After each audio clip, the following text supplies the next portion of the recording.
Hi friends, welcome to my channel. இன்றைக்கி சுவையான chicken biryani எப்படி செய்கிறதுன்னு பார்க்கலாம். வாங்க வீடியோக்குள்ளே போகலாம்.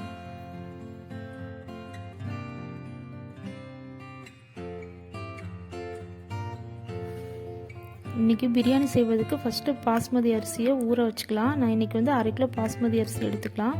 பிரியாணி நல்லா உதிரியாக வருவதற்கு அரிசியை நல்லா கழுவி 20 நிமிஷம் ஊற வச்சுக்கோங்க.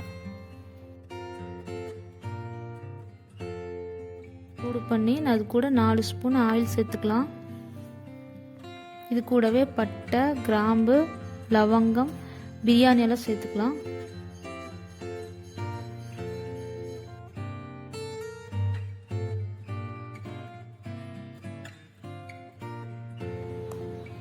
இதில் 2 மீடியம் சைஸ் பெரிய வெங்காயத்தை நீளவாக்கில் கட் பண்ணி சேர்த்துக்கலாம்.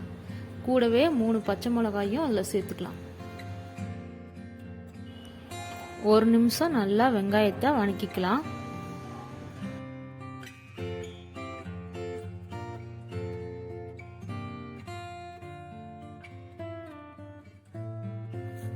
வெங்காயம் நல்லா வணங்கிருச்சு.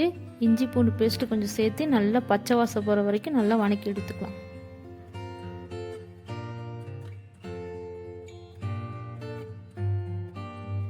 கட் பண்ணி வச்சுருக்க 2 தக்காளியை இதில் சேர்த்து கொஞ்சம் உப்பு சேர்த்து நல்லா வணக்கி எடுத்துக்கலாம்.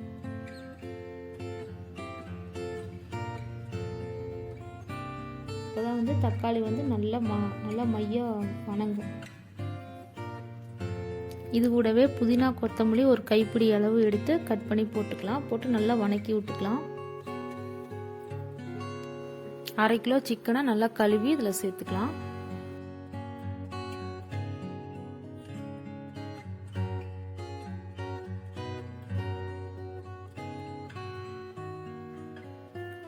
இது கூடவே தயிர் 2 டேபிள் ஸ்பூன் ஆட் பண்ணிக்கலாம். அப்போ தான் சிக்கன் நல்லா சாஃப்டாக நல்லா வேகும். இது கூடவே கரம் மசாலா 1/2 ஸ்பூன் போட்டுக்கலாம். வரமிளகாத்தூள் 2 ஸ்பூன் போட்டுக்கலாம். பிரியாணி மசாலா 1 ஸ்பூன் போட்டுக்கலாம். போட்டு நல்லா கலந்து விட்டுக்கலாம்.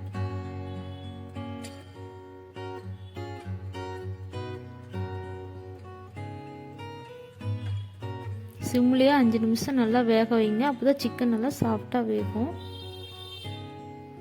நல்லா கிளறி விடுங்க. 1/2 கிலோ பாஸ்மதி அரிசியை ஊற வச்ச அரிசியை அதில் சேர்த்துக்குங்க. 1 டம்ளர் அரிசிக்கு 1.5 டம்ளர் தண்ணி சேர்த்துக்கலாம். நான் இன்றைக்கி 2 டம்ளர் அரிசி எடுத்திருக்கேன். நான் 3 டம்ளர் தண்ணி இதில் சேர்த்திருக்கேன். இப்போ நல்லா கலந்து விட்டுக்கலாம்.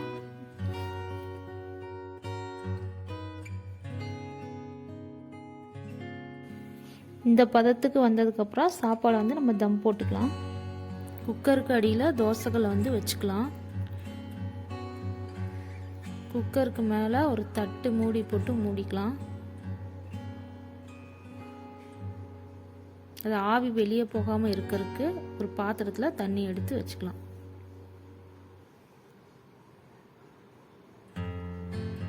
அடுப்பை 20 நிமிஷம் லோ ஃப்ளேமில் வச்சுக்கலாம். 20 நிமிஷத்துக்கு அப்புறம் அடுப்பை ஆஃப் பண்ணிடலாம்.